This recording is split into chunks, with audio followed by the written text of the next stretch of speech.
Hi, I'm Nikki, and for the past couple of years, I've been adapting to working from home. I'm Zach, and I've just started a new job that, at least for now, is entirely remote. And I'm Lily. I've been doing the work from home since long before it was cool. Today, we're going to take turns walking you through an example of an ideal work from home day from start to finish, and highlight some tips to help you stay productive.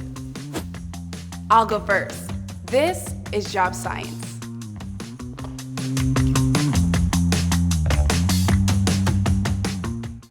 I found that the first step towards a productive day requires creating and maintaining a good morning routine.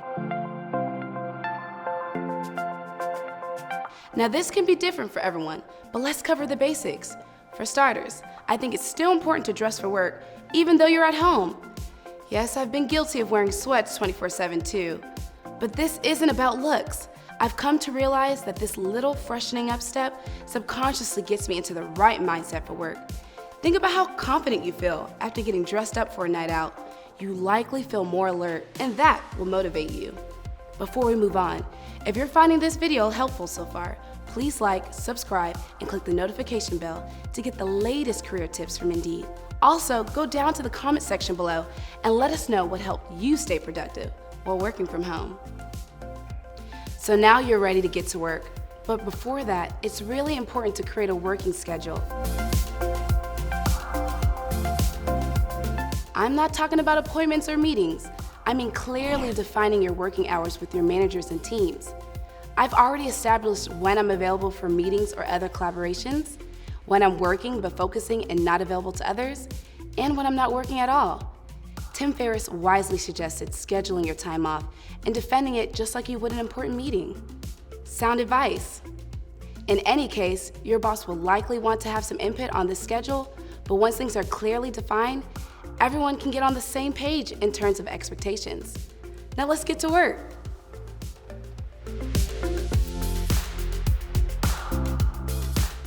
As I'm getting started, I like to map out a plan for the day.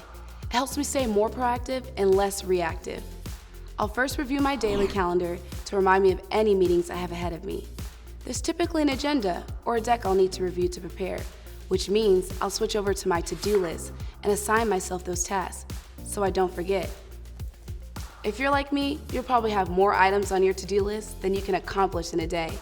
It's normal. I suggest updating your list every morning to help you keep up. The longer you procrastinate, the more intimidating the task will seem. I find I'm more successful when I get started right away, even if I don't complete the task as quickly as I'd hope. If you're still feeling overwhelmed, try breaking bigger tasks into smaller steps. This makes it less daunting and encourages you to keep at it as you cross off the individual steps. Just be sure to set some mini deadlines to keep yourself motivated. You might be surprised at how much more you can accomplish when you break it all up. I also recommend the Pomodoro technique for time management. Essentially, it's alternating between 25 minutes of work with 5 minutes of a break. It's a great way to hit reset. I prefer a longer and more active break, like yoga or the exercise bike. I find it provides me more energy for the rest of my day. Just make sure to leave your phone at your desk. It can wait. It's all about finding ways to help enhance your work-life balance. Good luck. Hey again.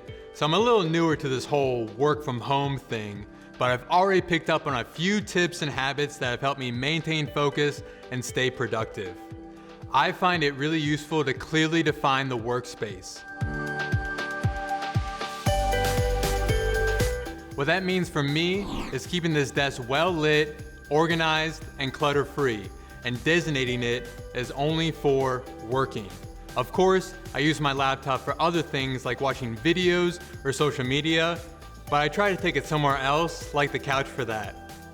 This helps me resist those distractions while I'm at my desk.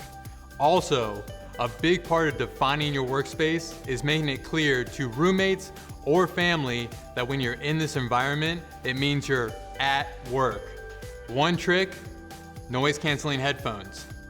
Not only will this drown out noisy distractions, but it also sends a clear signal that you're not to be disturbed. Sometimes I work with a little music playing, but I usually go with instrumental so I can focus better. Now, everybody's job is a little different, but we all have to make conscious choices to increase our productivity, especially when working from home. Multitasking is the sworn enemy of productivity, and I've learned that. At least for me, it makes you feel like you're getting things done because you're busy, but you're probably just procrastinating.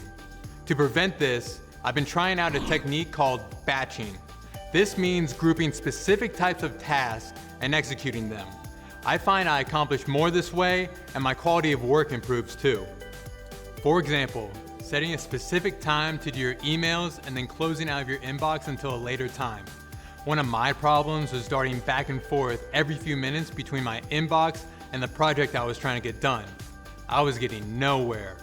Or if you have to pivot between collaborative work with quieter administrative tasks like invoicing, you might be happier designating separate times for each of these so they don't overlap.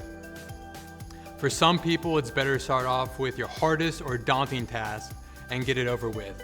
But I find I'm more effective when I tackle smaller things first and work my way up.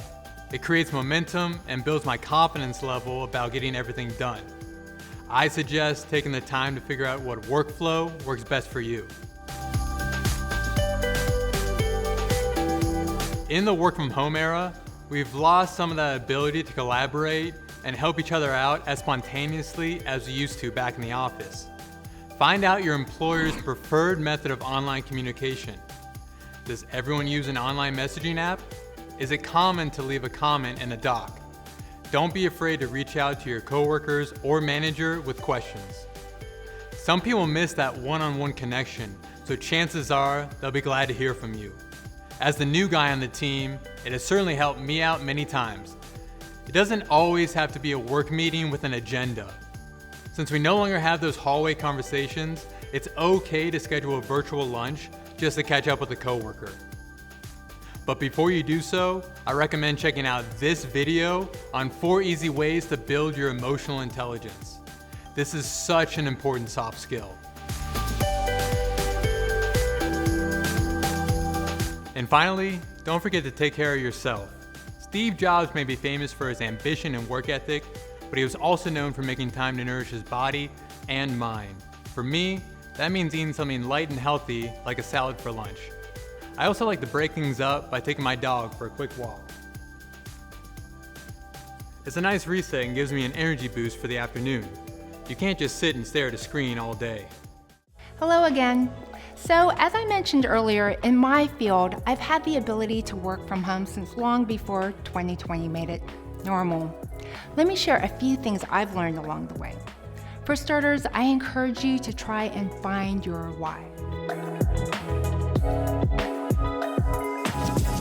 Purpose and meaning are absolutely key components of feeling good about your job, which in turn will motivate you to stay productive and ultimately achieve more. It took me a long time and a few career missteps to figure this out for myself. For a while, I was just coasting along at a big company whose values and management style were completely out of sync with mine. If you're feeling this way, remember, you're not alone. For help with defining your purpose, check out this video right here. It helped me to sit down and ask myself some tough questions about what my passions are, why I do what I do, and what I felt like I was missing out on. Then to physically write out the answers so I could review them and figure out how I was feeling. Once I finally found my why, which is helping people, my priorities became so clear. I've been happier and more successful at what I do. I'm even coaching now and helping advise new moms on finding balance after returning to the workforce. Having been through this stage myself, I find it truly rewarding to pass on what I've learned.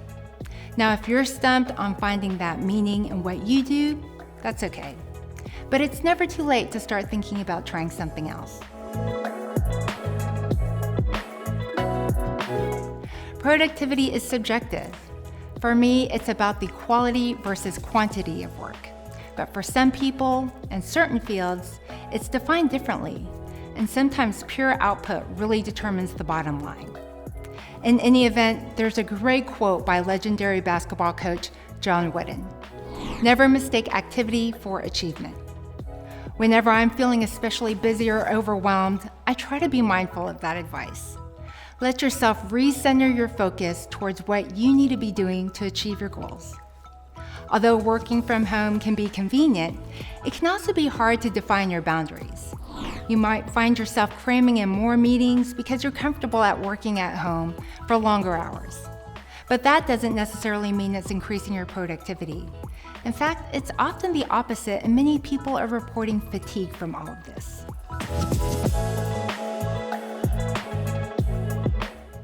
We need to take better care of ourselves. I've learned that I've had to draw a hard line in terms of how many virtual meetings I can accommodate per week. Because I was feeling so overscheduled, I found myself scrambling to get the actual work done during off hours. This is another good example of the quantity versus quality trap I try to avoid. Instead, I recommend scheduling some downtime during the workday to take breaks and recharge.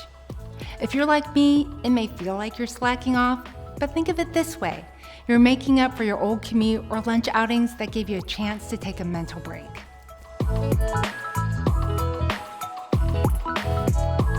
Ultimately, what I think we're all looking and striving for, whether we're working at home or the office or in the field, is very straightforward.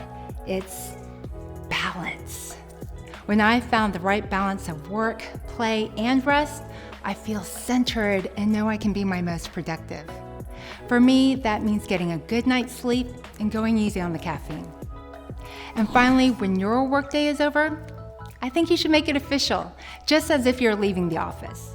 I stay off my work email outside of business hours.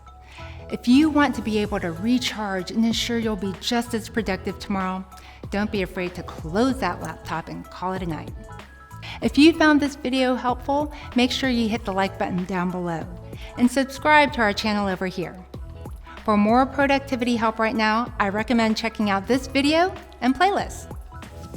Okay, we're closing down for the night for real now. See you next time.